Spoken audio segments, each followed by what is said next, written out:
So it's good to see you in the sanctuary and on Zoom.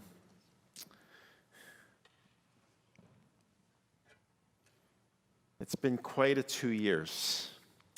I just want to begin by saying I miss TBE travel. Because 2 years ago, I was preparing to go to Israel with the women's trip. And we have representation right here in the sanctuary and on Zoom. It was an extraordinary trip. And then I remember that when we returned home, a few days later, it just seemed like the world shut down. And I remember coming home and immediately beginning to prepare for our first TBE Friday night service from home. Didn't know what the word Zoom was, except the title of one of my favorite childhood television shows. And this week I found myself reflecting upon that Friday night. Because it's this week, as Rabbi Sherman shared, that we read from the parsha called Ki Tisa, which is the same Torah reading that we read on that Friday evening when we started services on Zoom. And so I found myself reflecting on 2 years. And I looked back at my sermon and I noticed I called it Corona then. Now we know it as COVID. I wrote on the top of my sermon, online service, because I had no idea what Zoom was. But what I noticed was, of course, it was the same story from the Torah, and it was as relevant today as it was then. It was the story of Moses going up on Mount Sinai, and the people standing below, absolutely terrified, because they didn't know what the future would bring. And that's where we were 2 years ago, absolutely terrified. And so the people said to Aaron, "Come, make us a god for that man Moses who brought us out of the land of Egypt. We don't know what happened to him." And they made a golden calf, the Torah tells us, thinking that an idol would provide all of the answers that life's questions would bring. But we all know that the golden calf didn't work because life's not that simple. As I wrote at the time, sometimes amidst life's uncertainties, we can't react. But instead, in these moments of fear, we can only acknowledge our vulnerabilities and gather around one another and listen to words of Torah to prepare ourselves for the days ahead. And it was then, 2 years ago, that I listed 5 Torah values that I hoped would anchor our community in these new and isolating and fearful times. And tonight I actually want to return to these 5 values because those words of Torah that appear year after year can still guide us at this moment for the months ahead. Because I think that we're at a transition point right now. And so here we go, revisiting the values of 2 years ago. Value number 1, I said pikuach nefesh, the most important one, saving a human life. Health must be our highest priority, I wrote. We'll heed the advice of our medical professionals, quarantining ourselves when necessary, washing our hands, taking precautions, doing our best to ensure our safety, the safety of as many people as possible. So take care of yourself, I said. Take naps, eat well, limit your physical interactions, and on Shabbat, stay home. And that's what we did. And I'm so grateful for our doctors in the community and our temple's reentry committee who guided us through this unique period, enabling us to continue to have services on Zoom, but still provide a Jewish education for our children as well. Celebrate bar mitzvahs and weddings, even when they had to take place by heaters outside. But today, 2 years later, I want to remind us that value still holds true. Pikuach nefesh, preserving human life. It's just that the answers are different. Now the words are get boosted, take rapid tests, PCRs, words and acronyms that I never knew before. For the immunocompromised and those at risk, wear KN95s. And if you have COVID, please tell people. Don't feel shame. It's not necessarily your fault. This thing travels in crazy and unexpected ways. We've learned that these past few months. And we need to rely on each other and be honest with each other in order to prevent this disease from spreading. Pikuach nefesh, saving a human life, just as relevant today. Value number 2. I said, Al tifrosh min hatzibor, which means do not separate yourself from the community. My concern 2 years ago, I wrote, this is not the time to be alone. The call to social distance doesn't mean isolating oneself from one another. And so I said, let's not use the term social distancing, but rather non-physical connection. I didn't even do this. But I said non-physical connection because we need to still stay in touch, even if it's metaphorical. Let's stay in touch through the internet and streaming and email and our website and the telephone. We'll create online resources connecting us and learning and spirituality and social justice with classes for congregants of all ages, not knowing what it would look like at the time, but we did it. And I want to thank our ed team and our administrative staff and all of our leaders for holding us together. And I want to thank Max and Maddie and Steve and Emily and our tech team. Those in the sanctuary can notice we have TVs in our sanctuary, something I never imagined 2 years ago, making sure that anyone in our community can sign on. But tonight I want to revisit Al tifrosh min hatzibor because it means something different today. 2 years later, I want us to ask, how will we stay connected with our community? It may begin to look different for many people. For some, it will be on Zoom, but for others, we'll be returning to the synagogue. We're going to start singing together more. We're going to start eating together, something we haven't done here for 2 years. This week, our reentry committee met and shared that we've learned a lot about the disease.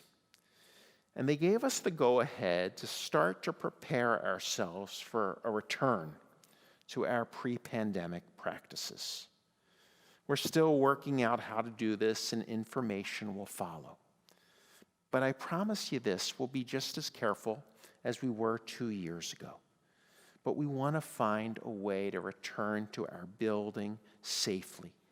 And we believe we can do so by requiring vaccinations, but not necessarily requiring that all people have to wear masks. That masks will be optional for those who are uncomfortable or need to or instructed to by a doctor. And we'll also continue our Zoom practice. But most importantly, Al tifrosh min hatzibor, I encourage you to consider, how are you going to stay connected to our community? Will it be outside of the building? Will it be inside of the building? Will it be a little of both? Value number 3, I shared Lo tashok schir, Deuteronomy 24, which reads, treat workers fairly. This one fascinated me because I said, we live in uncertain times, and many people will be economically affected. The canceling of our programs will not only affect our program participants, they'll also affect those who are contracted to conduct them. We employ many teachers, custodians, caterers, musicians, and clerical staff, those who depend on us for their livelihood. And we are committed to doing all that we can to ensure that programmatic interruptions will have minimal impacts on our employees' abilities to care for themselves and their loved ones.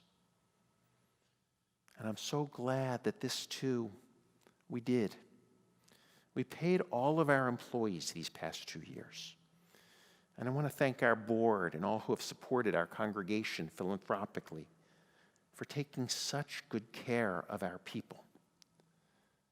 And yet now, 2 years later, this value must also continue to guide us. Treat workers fairly. Because 2 years later, we know that economic disparity in our nation is even greater. Some of us are richer due to higher savings, lower interest rates, a robust stock market, while many others economically have been left behind. And so I ask for our support for TB Table, an initiative that only started 6 months ago, but is now feeding over 500 people every month. Help us to deliver food and packages to those in need. Give to the annual fund or the discretionary funds. We may no longer be delivering groceries to people's homes by first wiping them all down, which we did 2 years ago, and then we would leave them at someone's front door and basically run before they opened it to receive their package. But we still need to provide for individuals. There's a food crisis in America, food insecurity even in our neighborhood. Lo tashok zechir, value number 3, treat people fairly. Number 5. I said the 4th value needs to be simcha, expressing joy. And I wrote, even in the most difficult times, our people have found ways to celebrate, and we will too. Sadly, we've just canceled some life cycle events that were scheduled for the coming weeks. Little did we know it would be 2 years. Some weddings and bar mitzvahs have been canceled, but know that we're determined to celebrate life within the constraints of our reality. Let us join together through distance learning and distance observances so that we may remember the joy that pervades everyday life. And this, I must say, we did too. We've celebrated, and it may have looked different. We had B'nai Mitzvah kids reading from the Torah in plexiglass boxes on the bima for several months. We had wedding celebrations outside around heaters and on Zoom and continue to do so. But we learned we could celebrate. And so tonight I want us to consider the value once again. Even as the world has changed, what have we learned? What brings us joy? What do we want to reclaim as things hopefully open up? Where are we going to take risk and where are we not going to take risk in the days ahead? And finally, the last value from 2 years ago, which I think may be the most important one for today, was nachama, which means comforting or showing compassion to the afflicted. 2 years ago, I said the coming weeks and months may test us, but it's our caring that has always defined Temple Beth Elohim. And while our physical contact will be limited, let us be present for each other in our hour of need. And we did that too. We cared for each other. An incredible caring community team leading us. But once again, 2 years later, I want to revisit this core Jewish value that Moses brought down from Mount Sinai, and that is compassion. Because after 2 years, I actually think our society has a lot of relearning to do. We saw it this summer when things began to open up. People thought people would be filled with joy and kindness, and they just were more angry, hitting flight attendants, servers at restaurants. We need to I noticed, we need to relearn how to open up the door for the person behind us. For 2 years, you didn't hold the door open.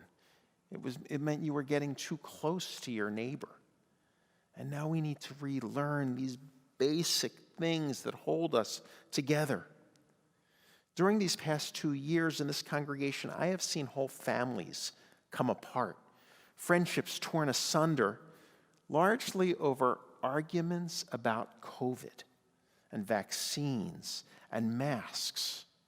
And as the world opens up and our practices begin to vary, I think we're going to need a whole lot of compassion and kindness in our hearts.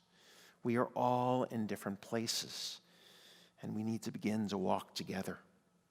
You see, when Moses came down the mountain, he saw the people worshiping that golden calf. And he, as you may know, threw down the tablets in anger and frustration. He shattered them to the ground. But what's interesting to know is that the story doesn't stop there. Moses could have just ended it right there, but instead he went up again. And he came down with a second set of tablets, a little less angry, and he placed them in the ark to journey once again. But in this week's Torah portion, we learn that something else happened that day.